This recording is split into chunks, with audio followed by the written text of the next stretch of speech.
খেজুরের বীজ ফেলে না দিয়ে এভাবে কফি বানিয়ে নিলে অনেক উপকার পাওয়া যায়।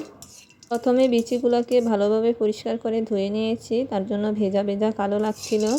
মিডিয়াম আছে 5 মিনিট শুকনা পাতিলে এভাবে ভেজে নিলেই আবার কালারটা সাদা হয়ে যাবে, শুকিয়ে যাবে। হালকা তাপে 15-20 মিনিট নেড়েচেড়ে ভেজে নিলে হয়ে যাবে ব্লেন্ডারে গুঁড়া করা উপযোগী। যখন বিচিগুলোতে এরকম কালো কালো পোড়া পোড়া দাগ হবে তখন এগুলাকে নামিয়ে ঠান্ডা করে নিতে হবে। তারপর ব্লেন্ডারে দিয়ে ভালোভাবে ঢাকনা লাগিয়ে গুঁড়া করে নিতে হবে। ভয় পাওয়া যাবে না, ব্লেন্ডারে দেওয়ার পর অনেক শব্দ হবে, তো কিছুক্ষণ পরে শব্দ কমে গেলে তখন এটাকে খুলে দেখতে হবে গুঁড়া হয়েছে কিনা। নিচে গুঁড়া অংশটুকু থাকবে আর উপরে এরকম দানা দানাগুলো থাকবে, তখন এগুলাকে আবারও ব্লেন্ডারে দিয়ে গুঁড়া করতে হবে। যদি মনে হয় এটাকে আরেকটু ভেজে নিলে ভালো হবে তাহলে আবারও একটু শুকনা পাতিলে দিয়ে ভেজে নিতে হবে। এভাবে আমি ভেজে নিয়েছি আর কালারটা আবার একটু কালচে কালচে হয়ে গিয়েছে। এখন এগুলা হালকা একটু ঠান্ডা হয়ে গেলে আবারও ব্লেন্ডারে দিয়ে গুঁড়া করে নিতে হবে। ফেলে না দিয়ে বিচিগুলো দিয়ে কফি বানিয়ে নিলে আমাদের অনেক উপকার হবে, তারপরে আবার টাকাও বাঁচবে। যারা কফি লাভার আছেন তারা বাড়তি টাকা খরচ না করে এভাবে খেজুরের বীজ দিয়ে কফি বানিয়ে খেয়ে দেখতে পারেন।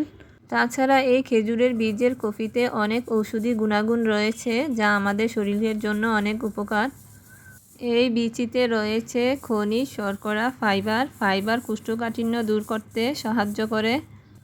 অতিরিক্ত ওজন কমিয়ে ডায়াবেটিসকে নিয়ন্ত্রণ রাখে, শরীরকে প্রকৃতভাবে দূষণমুক্ত করে। এই বীজের গুঁড়া হজম শক্তি বৃদ্ধি করে, পেটের বিভিন্ন রোগবালাই সমাধান করে।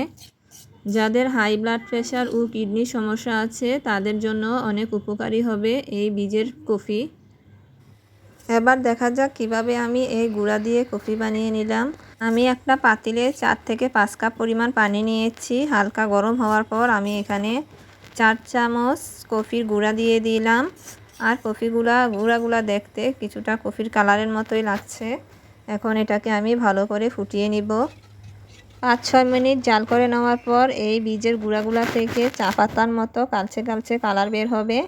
তারপরে এটাকে আমি দুধ চিনি দিয়ে কফি বানিয়ে নিব। আমি এই কফি একবার খাওয়ার পর আবারও 1 কাপ নিয়েছিলাম, সাথে তাসমিমও আমার সাথে খেয়েছে। এখন আবারও আমি সবার জন্য বানিয়ে নিচ্ছি। ওদের নাকি খেতে ভালোই লেগেছে আর কালারটাও অনেক সুন্দর হয়েছে। আর এটার একটা কফি কফি ফ্লেভারও আছে। আপনারাও খেয়ে দেখতে পারেন। ভালো লাগলে লাইক, কমেন্টস ও শেয়ার দিবেন। আল্লাহ হাফেজ। এটা নিঃশ্বাস ছিল।